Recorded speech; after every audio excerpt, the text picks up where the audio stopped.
Happy Sunday, What Culture, if you're watching this the day it goes live. That's right, we're only a few hours removed from Double or Nothing and everybody's excited, everybody's pumped, everybody's crying out, wrestling war, as WWE and AEW and WWE are about to meet in a big field and have a fight, at least metaphorically speaking. But out of that event, from all angles, we got a bunch of news that we've got to send down the news pipe. So push the button, stick it in your ears, and that is what I am about to bring you. My name is Simon Miller. This is What Culture Wrestling, and you know how it goes.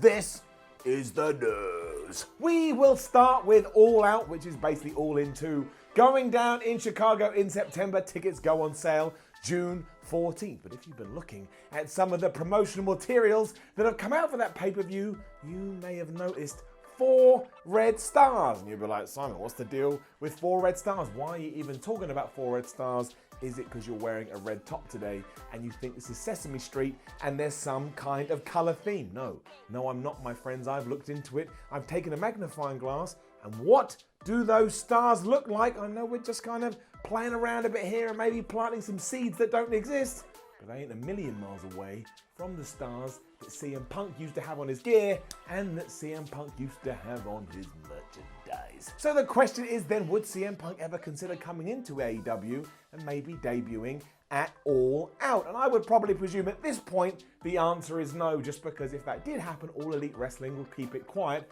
much like they did with Jon Moxley. Look how that has destroyed the internet. But could there be something a little bit more calmer in this? Maybe they've reached out to CM Punk and they are having chats, because everybody big at the top of the chain has mentioned him. Chris Jericho said the main worry or the main difficulty with trying to get him in is that he doesn't really see CM Punk as a free agent, and instead he's a retired wrestler. And let's face it, he could be right. And Nick Jackson said the same thing. He sees it as something that he would like, but maybe it's impossible. And Cody didn't muck around. He said, do you think I want CM Punk in my company? You're damn right I do. He had a connection with that audience. We've got a connection with that audience. So let's take this audience and merge it into one. That does happen. Maybe AEW become bigger than WWE. Never know, probably not. We just cut down. And don't forget that Punk was sneaking around in the MKE promotion recently, and even the founder, Silas Young, came out and talked about that. And maybe he has put these rumors to bed as well, because he admitted that the building had significance to Punk, as well as the people that were in that ring, because they had helped him become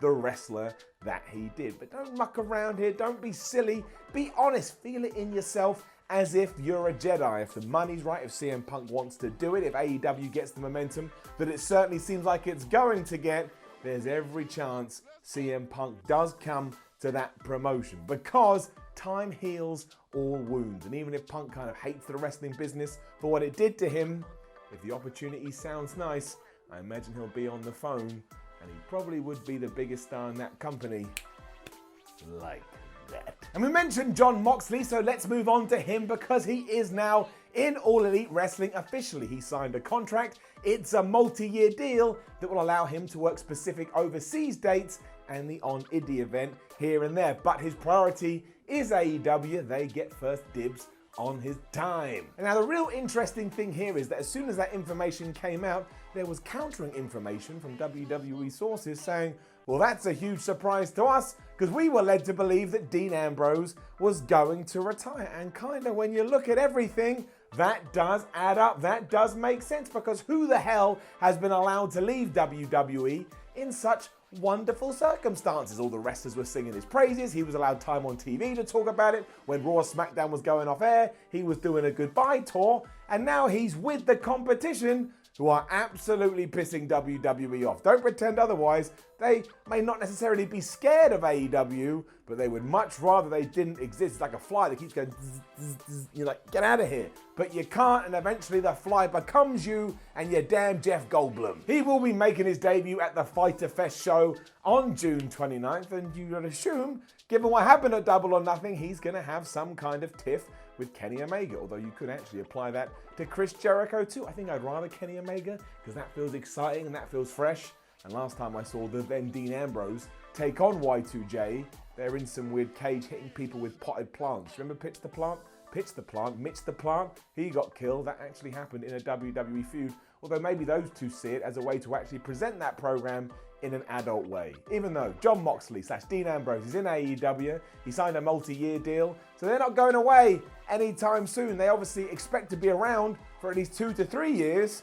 I don't know about you, but I'm very excited about it. Double or Nothing wasn't perfect, but it was damn fun, and it was just nice to see another show presented that way that wasn't strictly WWE. That's all I need. A bit of diversity, a bit of variety, a bit of difference. And there is more unhappiness when we're talking about WWE and AEW, and I imagine this is going to go on for a while, but even I was quite surprised, because if you were watching the pay-per-view live and you had your old phone over there, you had social media, you would have seen the likes of, there were so many, Xavier Woods, Sasha Banks, Bayley, El Generico popped up from nowhere, Bret the Hitman Hart obviously was there, and he does have ties to WWE. I mean, there was loads of current WWE superstars, Matt Hardy, he did it as well, saying things like, congratulations guys, and I love wrestling, and isn't this exciting, what's gonna happen? Look, I'm not saying they shouldn't have done that, and I respect the fact that they love the business that they're in and they want to see it thrive, but if you are Vince McMahon, a businessman, and a ruthless one at that, are you going to be happy that people under your employment are talking about your competition? No! And that's why they were definitely pissed off about it. Dave Meltzer on Wrestling Observer Radio even said that the McMahon family must be furious about this, and as Brian Alvarez then rightfully pointed out, what are they going to do? If you make a big song and dance about it, that's just going to appease the fans who want to see this happen. They want to see the two go at it. And if you release them or fire them, they'll just go to AEW. So really, the best thing about having extra competition is that it gives the wrestlers more freedom. It gives the wrestlers more safety. They can be themselves.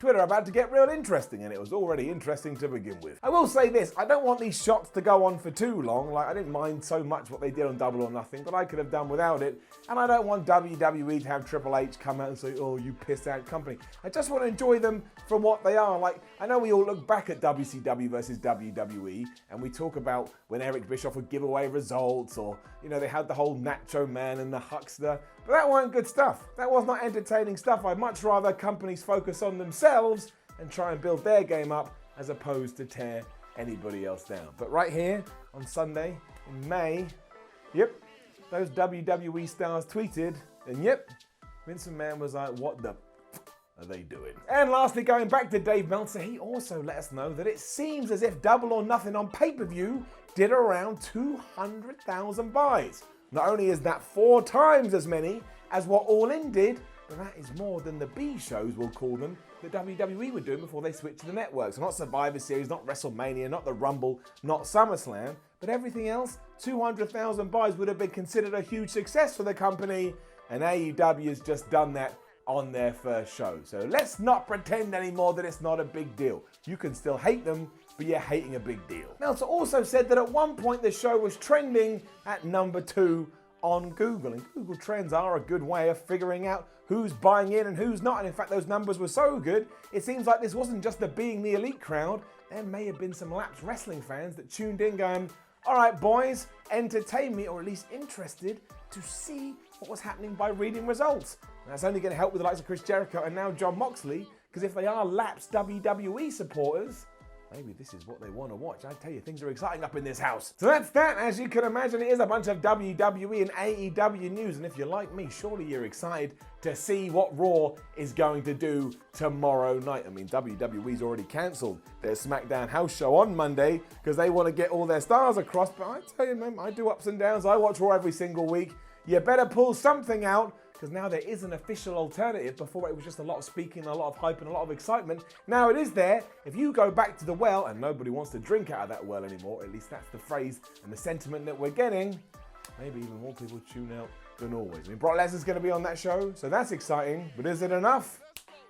We will have to find out. Now, don't forget to leave a comment below and let us know what you think about all of this news, and it's crazy. Jon Moxley, Google Trends, pay-per-view rates for All or Nothing, everything. Like, share and subscribe. Head on over to whatculture.com, read yourself some articles. Loads of them are about this. You can get even more information. You follow What Culture on Twitter, What Culture WWE, to stay up to date. You can watch more videos here on What Culture Wrestling. If you want every single piece of like information and love from Double or Nothing apart from the event itself, it's right here. My name is Simon from What Culture. Thank you very much for watching. And as I'm going to say for a little while, just to underline it, I love WWE. I love AEW. I love wrestling. I wrestled myself last night, which is why my throat is all like sore. I was screaming and going all crazy. I just want everyone to succeed. Because when everyone succeeds, the fans are having the best time. And I know, I lived through it once, and damn it, I want to live through it again. I'll see you soon.